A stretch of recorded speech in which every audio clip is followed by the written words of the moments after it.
paquímetro, assim como uma régua, é um instrumento de medida que serve para medir comprimentos. Assim como a régua, o paquímetro possui uma escala milimetrada, porém ele possui duas escalas, uma fixa e uma móvel. Além disso, o paquímetro possui as duas escalas em milímetros na parte de baixo e também duas escalas usando polegadas.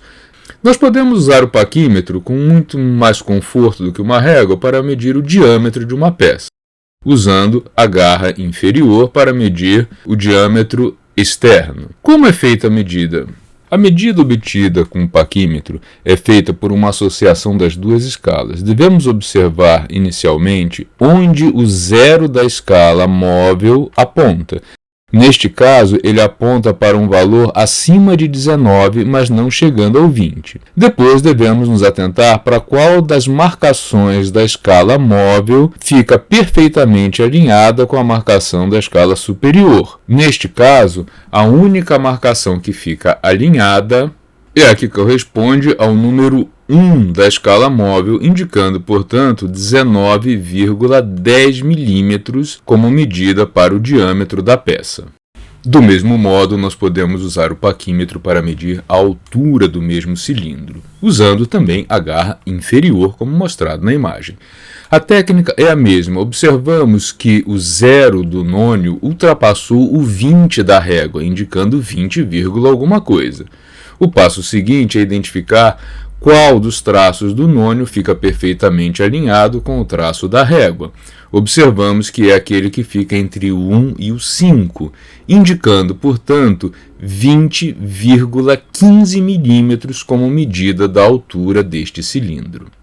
Para medir o diâmetro interior de uma peça, nós devemos usar as garras superiores. O processo de medição é o mesmo, usando a comparação, o confronto do nônio, escala móvel, com a régua, escala fixa. Vemos que o zero do nônio passou do 22, porém o alinhamento do nônio com a régua ocorreu lá no finalzinho da escala, lá no 9, indicando então que a medida deste diâmetro interno é de 22,90 milímetros, já que cada marcação do nônio deste paquímetro corresponde a 0,05 milímetros.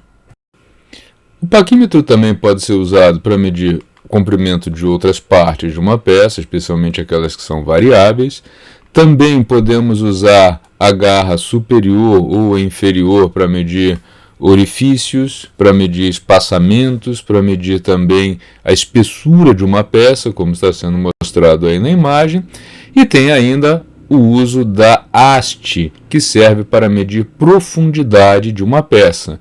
Por exemplo, nós temos aí um cilindro vazado e a haste está sendo colocada de maneira a tocar o fundo dessa peça, e a medida é feita da mesma maneira que as outras, confrontando as escalas móvel e fixa do paquímetro. Veja no detalhe como a haste deve ser posicionada de maneira a tocar até o fundo da peça, e aí a medida da profundidade é bastante precisa, utilizando o confronto das escalas fixa e móvel. Neste caso, o zero do nônio passou do 28 da régua e o alinhamento ocorreu no 2 do nônio, indicando 28,20 milímetros como medida.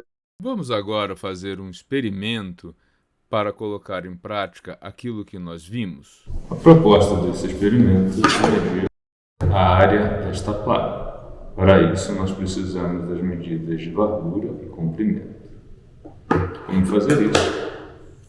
Apoie o paquímetro sobre a bancada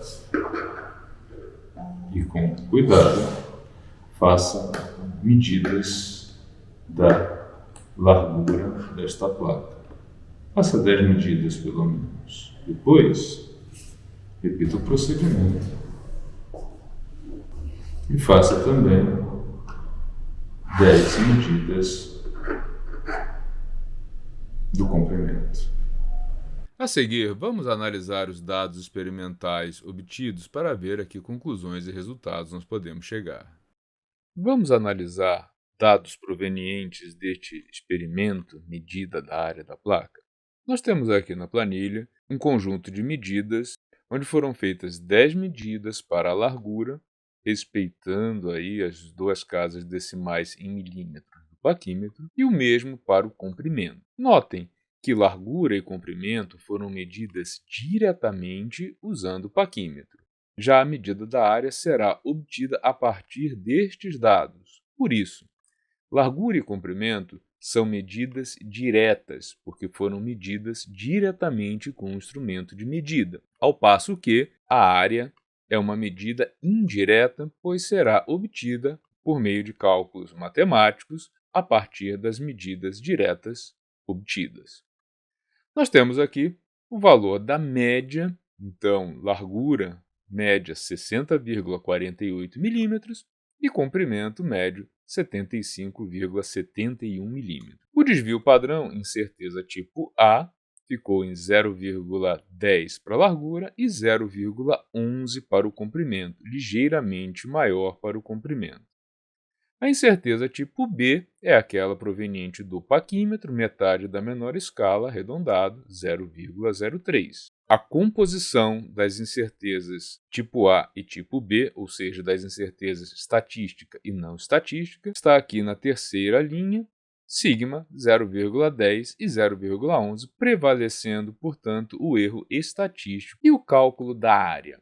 A área é calculada como sendo o valor médio da largura vezes o comprimento, o que nos leva a este resultado aqui de 4.578,94 mm² ou 4,7894 cm².